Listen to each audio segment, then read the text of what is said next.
Saudi അറേബ്യയുടെ മിക്ക പ്രവിശ്യകളിലും ഞായറാഴ്ച വരെ വ്യത്യസ്ത തീവ്രതയിലുള്ള മഴയ്ക്ക് സാധ്യതയുണ്ടെന്ന് ദേശീയ കാലാവസ്ഥാ കേന്ദ്രം. പൊടിക്കാറ്റ്, ആലിപ്പഴ വർഷം, മിന്നൽ പ്രളയം എന്നിവയും ഉണ്ടായേക്കുമെന്നും മുന്നറിയിപ്പ് നൽകുന്നു. സൗദി അറേബ്യയുടെ മിക്ക പ്രവിശ്യകളിലും ഞായറാഴ്ച വരെ വ്യത്യസ്ത തീവ്രതയിലുള്ള മഴയ്ക്ക് സാധ്യതയുണ്ടെന്നാണ് ദേശീയ കാലാവസ്ഥാ കേന്ദ്രം അറിയിച്ചിരിക്കുന്നത്.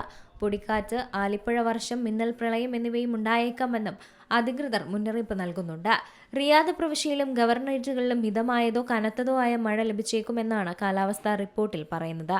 ദിരിയ, മുസാഹാമിയ, ഖർജ് തുടങ്ങിയ പലയിടങ്ങളിലുമായി മഴയ്ക്ക് സാധ്യതയുണ്ട്. വെള്ളിയാഴ്ച മുതൽ ഞായറാഴ്ച വരെ നേരിയതോ മിതമായതോ ആയ മഴയാണ് പ്രതീക്ഷിക്കേണ്ടത്.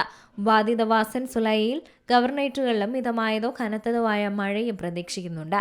മക്ക പ്രവിശ്യയിലെ ചില ഭാഗങ്ങളിൽ, പ്രത്യേകിച്ചും ത്വായിഫ്, മെയ്സാൻ, അദ്ഹം, അർദിയ, തുറാബ, മാവിയ, ഗുർമ, റനിയ എന്നീ ഗവർണറേറ്റുകളിലും മഴയുണ്ടായേക്കാമെന്ന റിപ്പോർട്ടുണ്ട്. അടുത്ത വെള്ളിയാഴ്ച വരെ മഴ തുടർന്നേക്കും. വടക്കൻ അതിർത്തികൾ അൽജഫ്, തബു, മദീന, ഹായിൽ, ഖസീം പ്രവിശ്യകളിലും മഴ പെയ്തേക്കും. മിതമായതോ കനത്തതോ ആയ മഴയാണ് പ്രതീക്ഷിക്കേണ്ടത്. അൽബഹ പ്രവിശ്യയിലും അവിടുത്തെ മിക്ക ഗവർണറേറ്റുകളിലും ഞായറാഴ്ച വരെ മിതമായ മഴ ലഭിക്കും.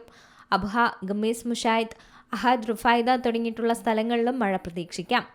റൈത്ത്, റഹു, ദൌ, ഐഥാബി, ഫൈഫ, അർദി, ഹാത്ത് എന്നിവിടെ ഉൾപ്പെടെയുള്ള ജിസാൻ പ്രവിശ്യയിലും മഴയുണ്ടായേക്കും. International desk, C Malayalam news. ഏറ്റവും പുതിയ വാർത്തകളും വിശേഷങ്ങളും വിരൽത്തുമ്പിലറിയാൻ സി മലയാളം ന്യൂസ് എല്ലാ ഡിജിറ്റൽ പ്ലാറ്റ്ഫോമുകളിലും ലഭ്യം.